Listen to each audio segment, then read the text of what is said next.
Get started. Thank you everyone for joining our webinar. As you're probably aware, we do these webinars the second Thursday of every month, and because of our partnership with Edge. We like to give kind of valuable information to the jewelry space, things that we've learned over time. I've been doing this for over 17 years, or actually 17 years this year. Kyle's been doing this for a long time as well. And so today we're going to talk about brand identity for jewelry stores and mastering brand identity and why it's important. And we'll go ahead and go over what we're going to cover. We're going to talk about the understanding of brand identity, some of the components of brand identity. We'll go through some case studies, and then building your brand identity, digital strategies for showcasing your brand, leveraging technology for brand identity, and also measuring the impact of your brand identity, and then some common mistakes to avoid. Then we'll open up for Q&A, but I would like to say, if you do have questions throughout, you can always type in the Q&A area or the chat, whatever is easier for you to access, and we'd be happy to answer questions throughout the presentation today. I'm Anthony Arechiga, VP of Sales and Marketing. Again, coming up on my 17th year here at GemFind. And, you know, in my history, I've helped a lot of jewelers with, you know, effective websites and digital marketing, and, you know, hundreds and hundreds of different case studies that I've helped work on. So love to help. We have Kyle Morris, our digital marketing manager, joining us today. Thanks for joining us, Kyle. Yeah, thanks. And if you're unfamiliar with GemFind, you probably are familiar with us by now, but we've been in this space for celebrating our 25th year this year, and we help with all things digital. We're kind of your one-stop shop for anything digital related. So your website, your digital marketing strategy, you know, brand identity. Also, we have a lot of different apps that we build, such as a diamond search and a ring builder, and a lot of different things that help you really have an effective online presence. Additionally, you know, the reason why we do these meetings with Edge is because we're a partner with the Edge point of sale system, where we integrate the Edge with Shopify websites and other website platforms as well, but we are a Shopify partner, and we've helped a lot of jewelers migrate over to the Shopify platform over the past couple of years. So, so we help with you know, Edge customers creating an omni-channel type of experience on their websites. So, if you have any questions about that, feel free to you know, connect with us later. I'll share my contact info later. A couple of our team members at the JCK show last year. So I'm going to talk about like kind of just the overview of the industry and why branding is so important today. So after a slight dip in growth in 2023, the United States fine jewelry market is expected to see continued and steady growth through at least 2026.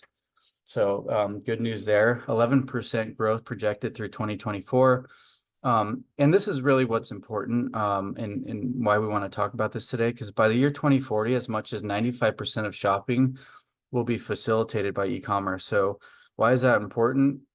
Because there's a lot of great brands that come into this space, direct-to-consumer brands that really have their brand identity together. So it's really important for a jewelry store to be able to compete and stay relevant. So, you know, online sales are really driving growth of the industry. And, you know, the revenue share is only expected to grow leaps and bounds, reaching over 40% of revenue share by 2025. That's up from under 10% of overall sales in 2017. So it's increasing significantly year over year in relation to e-commerce. And some of the recent shifts in the industry is really the rise of direct-to-consumer brands, like I mentioned, especially since COVID. We've seen, you know, as we all experience, like how important it was to have an effective online presence. That a lot of, you know, companies saw that and got investments, and they, you know, they start building this online brand. Companies like R8, Majuri, Vry, Rare Carat. You've probably seen a lot of these nowadays, in addition to all the ones that were already out there, Blue Nile, Brilliant Earth, and etc. And what they've really perfected is that brand identity, because they need to allow for consumers to trust them. So we'll talk a little bit more about that and how that plays out. And so there's really been a shift in consumer buying habits. Everyone's looking for convenience. They're looking for brands that resonate with values. And then also the influence of social media and buying decisions. These are all really important things to think about, which have changed over the past several years. And so, if you don't have a good brand identity, some of these things are going to be tough to do, like in the social media influence. You need to really have a good brand identity to have a good social media strategy. So we'll talk a little bit more about that as well. And so why focusing on brand identity is important today. So potential clients are attracted to brands that have meaningful, modern, and emotive brand identities.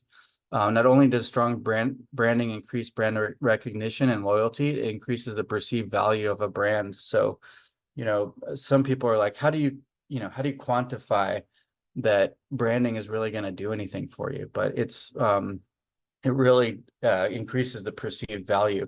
And also studies have been shown that a strong and consistent brand identity has been shown to increase revenue by 33%. So, there is some, data that supports that. So it is really important. Again, that's why we're talking about branding today. A couple of the current digital marketing trends is one, dialed in brand strategy, authentic social media content, email and SMS automation, Shopify websites, paid media funnels, and then really having a concrete digital marketing setup. And the reason why we bring this up is because, again, if you don't start with a dialed in brand strategy, a lot of these things won't be as effective. So you got to have a complete brand strategy and brand identity in order to have effective all these other bullet points here. So it's really important to have a brand, a story. Storytelling is really important. And so the differentiation is an important factor of why you need to tell your story. The e-commerce space is saturated. Many jewelry businesses offer products that at first glance seem similar. So a compelling brand story helps set a business apart from its competitors, making it memorable and unique. And it also helps build trust. Purchasing jewelry, especially high-end pieces, is a significant investment. So a well-articulated brand story can establish credibility, showcasing the brand's commitment to quality, craftsmanship, and customer satisfaction. Also positioning. Through storytelling, a brand can position itself in a particular niche, whether that be luxury, handcrafted, sustainable, or any other. So, this clear positioning helps in attracting a specific target audience and establishing the brand's identity. So, again, all these reasons, these are all reasons why branding and telling the story of your brand are so important. Cultural and social relevance. Brands can use stories to align themselves with broader cultural movements or social causes, things that kind of, resonate with your own company, but also resonate with your ideal customers. So, but a lot of, I think that most jewelry stores have something that is attractive to, a lot of consumers, but if you're not really telling it and you don't really have a good, unique selling proposition and you're not telling the story of your brand, it's going to be hard for someone to really, want to reach out to you if they don't really know what you're all about. So, and if it's just all about product focus, you're not going to really get those loyal customers. So, it's all about telling your brand story. Loyalty and retention. Customers are more likely to return to a brand that they feel connected to. And a strong brand story fosters this connection, leading to increased customer loyalty and retention. So content creation, a brand story provides a foundational narrative that can be translated into various content pieces, from blog posts, social media updates to videos. So when we have helped a couple brands with their, building their brand book, building their unique selling proposition, helping them tell their story, then we start creating a full strategy. Then we can have, create their content strategy. We can create their social media strategy once you really understand and you have a concrete brand identity. So the understanding brand identity, the definition is really, it combines elements, logo, colors, typography that convey a company's essence to consumers, distinguishing it from competitors. In the jewelry industry, this extends to the style and narrative of the pieces, emphasizing craftsmanship and heritage. And really the importance in the jewelry industry, like I mentioned, it's essential for connecting emotionally with customers, differentiating from competitors and building trust. And then also, brand identity versus a brand image. Brand identity is how a brand tends to be perceived, controlling its visual and verbal messaging. Brand image is the public's actual perception, influenced by interactions with the brand. Sometimes when you create your, your brand book or the Bible of your brand, it could change because like you're going to see how people react to it. So it always really needs to be a fluid thing. So, Kyle, I think you're going to go through this slide. And again, I'll pause real quick. If anyone has any questions, feel free to type in the Q&A or the chat, whatever's easier for you. We'd be happy to answer questions throughout the presentation today. Awesome. Do you want me to share my screen and then I'll toss back to you at the end? Sure. That sounds good. Awesome. All right, just enable my screen sharing and we'll be good to go. Okay, good. All right, awesome. All right, so we're kind of picking up where Anthony left off here, talking now just a little bit more in detail. So we're first going to start off by talking about the components of your brand identity. So as Anthony mentioned, identity is different than image. So we're talking about the part that you can actually control yourself. So as he briefly mentioned, a couple of the parts that you might be familiar with is like your logo and your color scheme, which this should be something that goes across your entire brand. And not just stopping there, but also it does include your brand messaging, your voice, and this is in written text as well. Some other things that this also does spread across when it comes to brand identity and your jewelry store is going to be your online presence and digital footprint. This is where Anthony was talking about a little bit of where we end up helping clients out, making sure the website matches with your colors and your logo and has that feel of your brand identity. Same goes with your social media, SEO, and content marketing. All of them are equally important. So you kind of do need to focus on each of these parts, not just only have a logo. You want to make sure you're doing all of these to make sure it's cohesive across everything. So one of the things we wanted to kind of just briefly talk about is just a case study of a pretty good brand that you can look at maybe just as an example. It's Anna Sheffield. So a couple things I did want to start off talking about is going to be just an overview of them and kind of what we think about them. So with Anna Sheffield, if you guys can check out their site as well, maybe after this, you can get some great ideas. But they have a great, unique site. All the content on there is unique to them. So very little stock images. The content and writing is very unique to their brand identity. And they're really modern and have that kind of aesthetic for bespoke engagement rings and fine jewelry. And they also do talk a little bit about sustainability. The other thing I did want to kind of point out just while I had this page up as well is that you can have different versions of your logo. That's why I did put both of them up here. They have their smaller logo that is able to be used on social media to stay consistent, but it still connects with their full logo that is on their website, which their smaller logo is essentially the A with a square around it and some other extras there, but it makes it look consistent and keeps everything cohesive. So as I mentioned before, I do have a little screenshot of the homepage, or at least the header here of their website. So looking at their site here, you can see everything is very elegant, minimalist. This is kind of something that's been very popular lately, but they do some great things. So even though it does look minimalist here, they still do have a lot of the key things for SEO in place as well, with the naming conventions being pretty good, and then having nice mega menus when you actually hover over each of these different sections. So when you do look at their site as well, like I said, all of their content and images, they're unique to them. They're not stock. They give that same feel across the entire website, across their social media. Everything has that same feel of being modern and minimalist, and a little bit more unique. So again, just kind of the key lessons to look at when you're looking through their website is, they're more distinctive. They don't look like every single jewelry store that you see online, which is important. It separates them from everyone else. And it also just kind of appeals to a certain demographic of people. So a little bit more modern, probably skews a little bit younger, which, that's a lot of what the engagement ring buyers are going to be. And it also does kind of appeal to more of the people who like to talk about the ethics of jewelry and diamonds and all that type of stuff.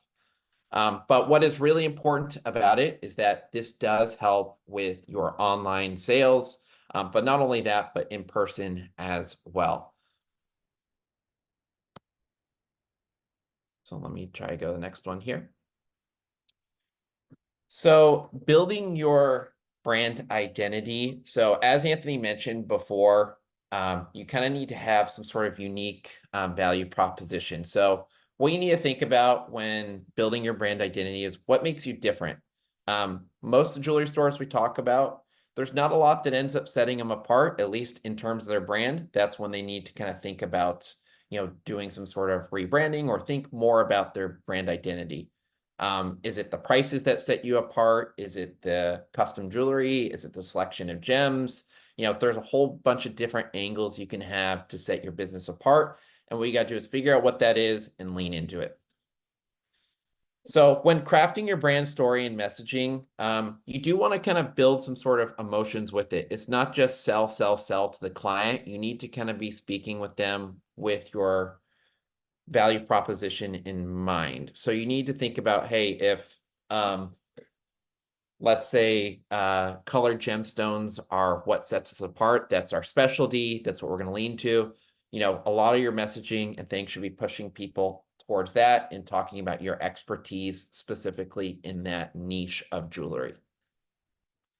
With that being said, once you have that kind of in mind, you need to make sure that your brand emphasizes that value proposition. So for example, if your clientele was older, or maybe they are more into watches, maybe you'll be a little bit more elegant and a little bit more timeless, versus if you're doing jewelry that's a little cheaper for a younger demographic, maybe it'll be a little bit more modern, maybe it'll be a little bit more fun, a little bit more young. So you kind of got to take all these into account when you're building a brand. One of the things we did mention already a couple times before, and we'll just keep saying it, you just want to maintain a consistent feel across everything. So your website, any offline advertising, TV, radio, anything. Just keep it similar messaging so people get a feel for your brand. One thing that I do recommend to everyone is to create a writing style guide to make sure that you have that same voice and tone in all of your copy across your website, advertising, any of that type of stuff. So it's pretty easy to do, because again, a lot of you don't have the time to write all the info on your website or ads or anything like that. But if you create a style guide working with a writer, then you can give that style guide to other people. And as long as they can follow that style guide, you can kind of get at least a similar feel and tone to all of the writing and content across your website and just any sort of marketing that you're doing. The last couple things I just wanted to mention on this side is utilizing original images to strengthen your brand's visual impact. So essentially what that means is, we've all seen a million websites out there at jewelry stores that are using stock images. You see like the same, 100 images across everyone's websites. Having unique images makes you a little bit more trustworthy, and it really strengthens your brand identity. So always highly suggest, hiring a photographer in your local area to help take pictures of your team, specific pieces that are really important to your brand or that you sell a lot of. and things of that nature, so your site looks more unique. And then the last thing, even though you do want to make sure that your colors and everything are memorable, and things like that, you still want to make sure that you're prioritizing readability on your website, and considering fonts and color choices with it as well. So again, you do want to be unique, but you still want to make sure that everything on your website still is easy to read. Because again, you don't want to pick some ridiculous colors that people can't read, or maybe it's too dark or too light. You got to take that into account as well. So there should be a little bit of wiggle room there. So try to make what fits with your brand, but also you still got to maybe bend a little bit to make sure that it looks good on your website and marketing materials. So digital strategies for showcasing your brand. So we've mentioned this already a couple times on here, but web design and user experience is a big thing for digital showcase. So again, your website is kind of like, your online business card. So you want to make sure that that branding matches your business card, matches everything else. And again, like I mentioned on here, you can sacrifice a bit of style for some functionality. We're not saying you have to be super, super, super strict on your brand all the time, but you still want to be pretty consistent. Same goes with social media branding and engagement. You want to make sure that your social media matches. So when those style of images that are on your website, they should also be in a similar style on your social media. So if one person goes to one site or goes to your social media, one person goes to your site, they can see that those two are connected, and they're giving that same messaging as well. And with that being said, social media is a good way to kind of connect with your community, build loyalty, and also get feedback on your brand as well. Some other things to also mention about strategies for showcasing your brand that you're creating. So content marketing is a big one. So this is something, if you guys are already working with us and have spoken with me before, I always push everyone to do a lot of content marketing. More the merrier when it comes to doing blogs, beefing up your website, adding more info on there, using high quality images. All that type of stuff is awesome. It connects you to the consumer, helps them build trust with you. Another thing on here is going to be SEO strategies. So again, if you build a great brand, you still got to make sure that people see it. So that's where SEO kind of comes into play. Same with social media, same with pay-per-click ads.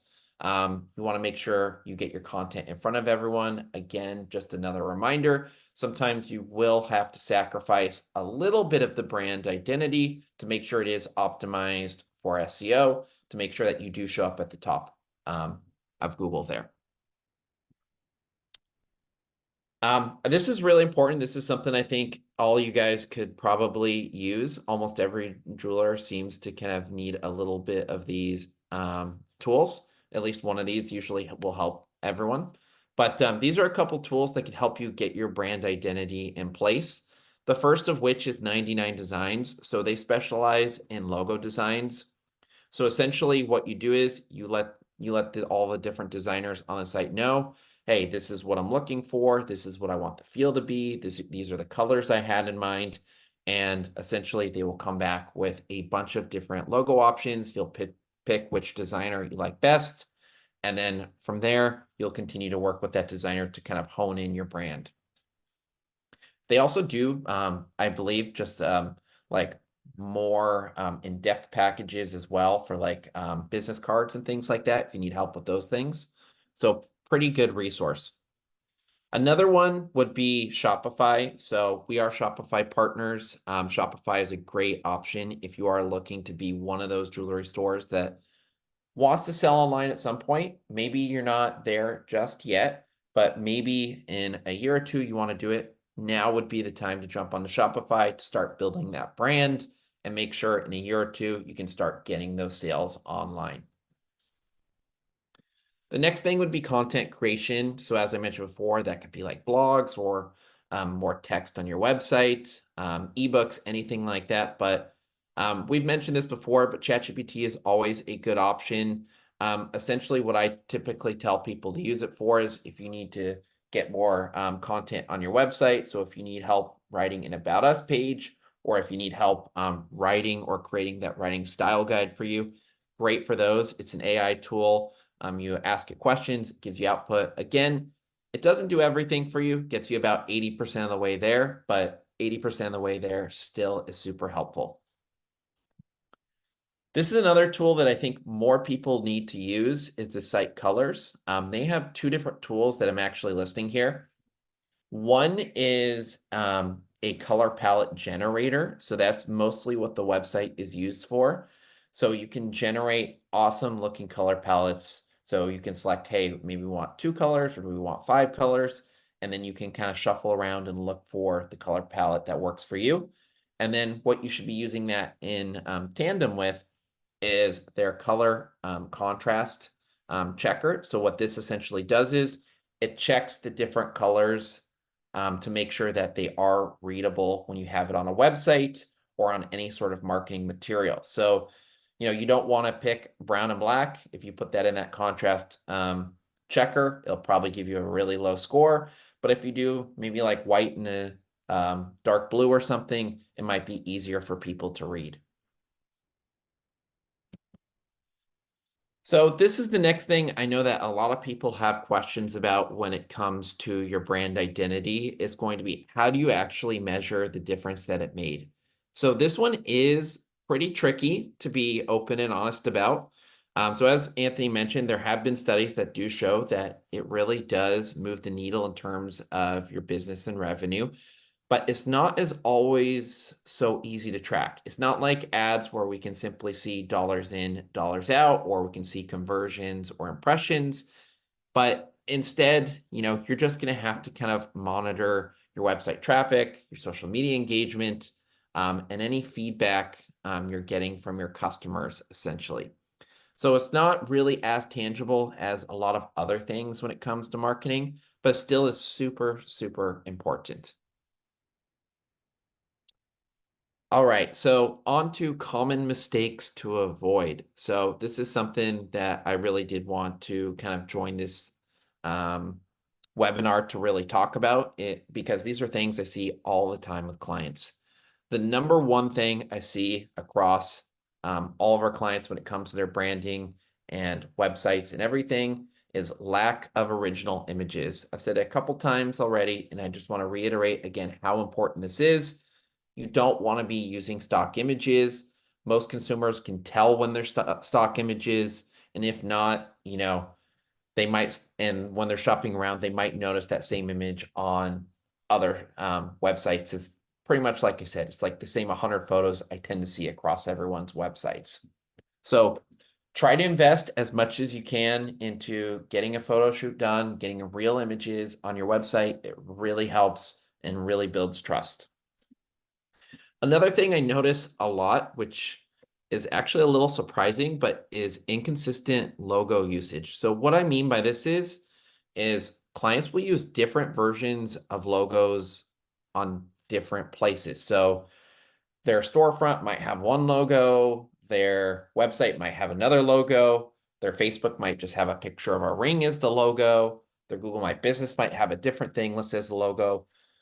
All of it is not good. You want to make sure they all have the same logo. So if someone goes to your Facebook, they're sure that that is the same business that they're looking at on the website and in person. So again, pretty simple. Like, it would be really confusing if Apple had their logo different on all their different products, or their stores had a different logo than everywhere else. You'd be really confused of what's going on. The next one that also is just as surprising that I see all the time is brand name variations. So this to you guys might not, you might not even think about it, but what I typically suggest to people is you have to pick your brand name and stick with it. So what I mean by this is we see a lot of people that are going to be like a Morris Jewelry or Morris Jewelers, and they use both of them at different times. You really should pick one and stick with that name. Or some people will just cut it down and say, welcome to Morris's. So you want to just keep it as one specific one. So if you stick with Morris Jewelry, do that wording everywhere. That should be something that should be in your writing style guide. That should be in your logos. all of it should match to make sure everything is cohesive. Another thing on here is outdated or unreadable colors. So what I mean by outdated or unreadable colors, the unreadable is pretty self-explanatory. I've gone to many jewelers' websites where it is super hard to read because of the colors that they pick on the site. They're either too bright or they're way too dark. Again, that's where that tool that I mentioned on the last slide comes into play. Check the colors that you're using in your branding to see how easily they are able to be read on a website. And then choosing more modern colors. So like I said, some things go in and out of style and out of fashion, but just kind of look for things that are a little bit more modern if that's the way you're aiming with your brand. Like I said, if your brand aims to aim for an older crowd, you might be fine with a little bit of an older kind of color scheme and style. And then lastly, this is another one I see all the time, complicated writing style. So most people need to simplify their message. I'm not saying that's everyone, but most people are writing too technical. What you got to remember is that most people are not experts in jewelry like you are, but they're more of someone who is just learning about this for the first time. So you can't use too complicated of terms. You want to make sure that you're writing to, maybe like a high school level of writing, or even middle school level of writing. You're not using super complex terms, super long sentence structures. You want to make sure everything is easy to read and clear. And Anthony, I will let you take it from here. Cool, thank you. Yeah, so if anyone has any questions, feel free to type in the Q&A. I did want to just show an example of a brand book. I was mentioning this earlier on. So like, I think it's important for jewelry stores, jewelry brands to, have a Bible of your brand, and also, update it every 5 years, just so, things change, consumer behaviors change.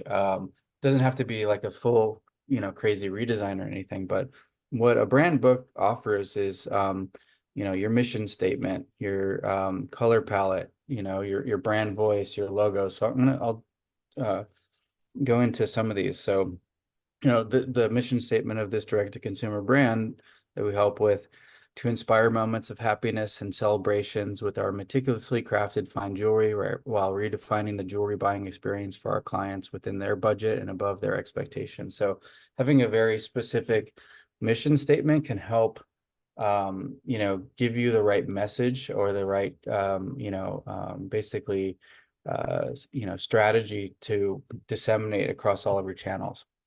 Coming up with your brand voice. Is it, celebratory? Is it more serious? Is it upbeat? Or, there's understanding these things and working through them are great. And also your brand values.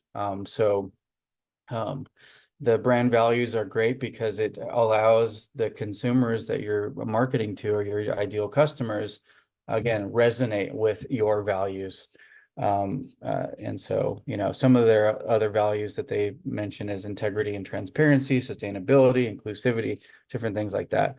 Also, when you go through this process, you kind of come up with some buyer personas. So that way, where to target the right people. Also, it also gives you an idea of how to position your brand, because you want to position it for that ideal buyer persona or ideal customer profiles. So working through these things are, again, extremely important. And then there's finally your visual identity. A lot of the things Kyle was going into, like your color palette, your brand logo usage, like Kyle mentioned, Anna Sheffield, someone that we've helped with SEO, they have different logo usages, but it's similar, and you can tell that this is the same brand, but they need to have like variations for different purposes, like maybe the script is on a video. Also typography, also brand mood boards, like and all these things are things that you would work out through a branding exercise. So I think it's, again, it's important for jewelry stores to consider all these things if they really want to have the most effective digital marketing strategy, because again, consumers, they're resonating with with brands that really know who they are and allows those consumers to now connect with the brand. Yeah, if anyone has any questions, feel free to type in the Q&A. I'm going to pull up our contact info. And again, we'd love to help if you have any questions or need help with digital marketing or branding. You can always reach me at the 800 number or my email, anthony@gemfind.com. And also be happy to share with you the slides if you like. Can just email me, Anthony, ANTHONY @gemfind.com. But I think it's really important again for jewelry stores to start thinking about these things, especially with all of these direct-to-consumer brands and e-commerce companies that just do it really well. Like they spend all of their budget, and before they even go into digital marketing, they focus, number one, on who they are, what is their unique selling proposition, what are their values, what makes them unique, who's their ideal customer, and then they go in and they target that ideal customer with things that that customer would probably like. So I think in today's day and age, we really need to start allowing jewelers to really kind of hone in on this. So again, if you have any questions, feel free to type in the Q&A here. We'll open it up for questions for the next couple minutes. But again, feel free to reach out to me if you have any questions, if you'd prefer to have a one-on-one conversation.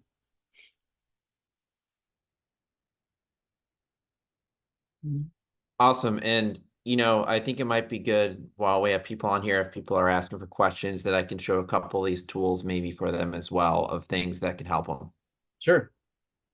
Yeah, so let me share my screen. I just wanted to go over, since we were talking about colors and color palettes, of that tool that I was explaining called Colors.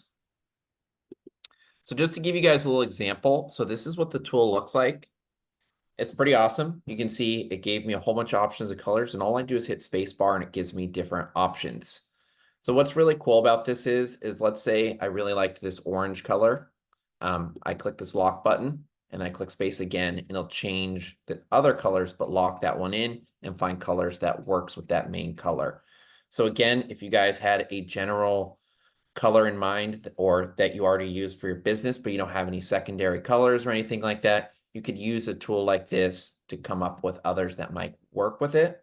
And you can also lock in multiple. So if the yellow and orange are both ones I like that work together, I can start switching the other ones. So you can see how they all are giving options of colors that look good next to each other. So again, if you don't want that many colors, you can also remove colors. So if you only wanted 3 colors in your palette, just do it like that. So that is one thing I wanted to show as well. I will have to find where that the checker is. I'll hop back on in just a second, but once I find that one there. But the other thing I just wanted to show as well was what a writing style guide might look like. So this is something that you can pass on to any of your writers or team members to make sure that they kind of follow a similar writing style. So this is just an example here. You'll have sections like tone and voice. You'll talk about using a conversational or friendly tone. You can talk about their different emphasis on intricate designs and craftsmanship. You can have here like always include specific industry terminology that they like to use. Consistency. So again, this is one thing I did mention. Consistently refer to the store as a specific name. You don't want to use different naming conventions in different text. So again, this just gives you a general idea. So again, you could toss this over to a writer. You'll get content that comes back way closer than if you just gave them the freedom to write whatever they want. So yeah, those are some things that can help you. Let me try to find that other link there for the color checker as well.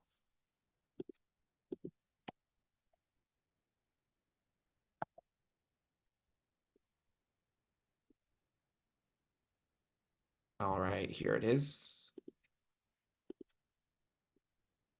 Awesome. So what you can see here with this tool, it's on the same site.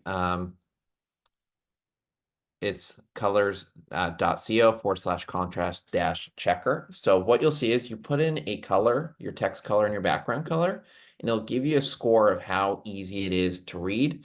So you can see this one got very good, but let's say if we change this color palette to like a red, you can see that now it gives a poor. So on small text, this is really hard to read, but large text, it's okay.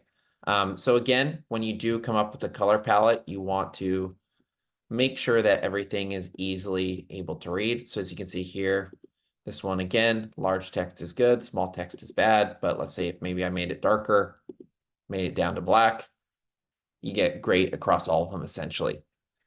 Five star on it. Both of them are 3 stars for large and small text. So you can test it. So it gives you more info about it.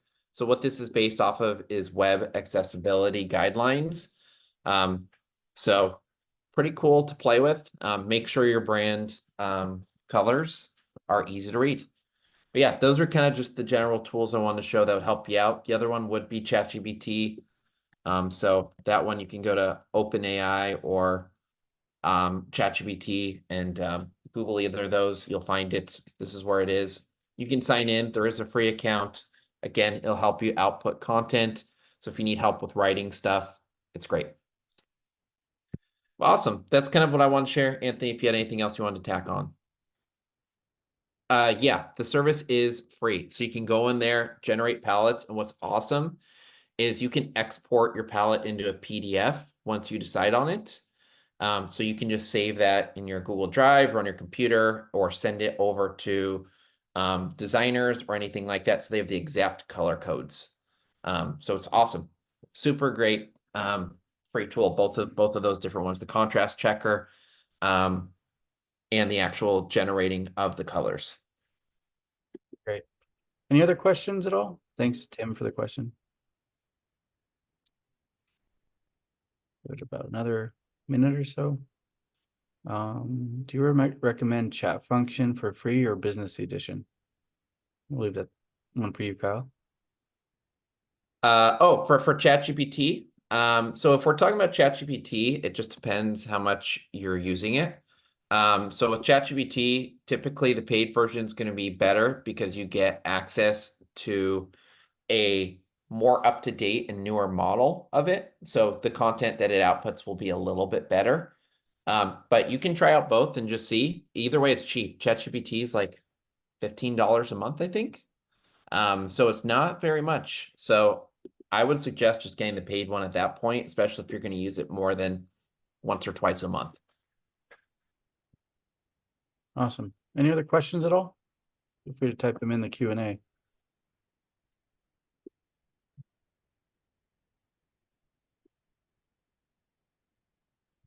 Doesn't look like it. So thank you everyone for your time. Kyle, thanks for joining. A lot of great information. So feel free to visit our website. It has all of our webinar schedule on there. Just go to the webinars tab on our footer.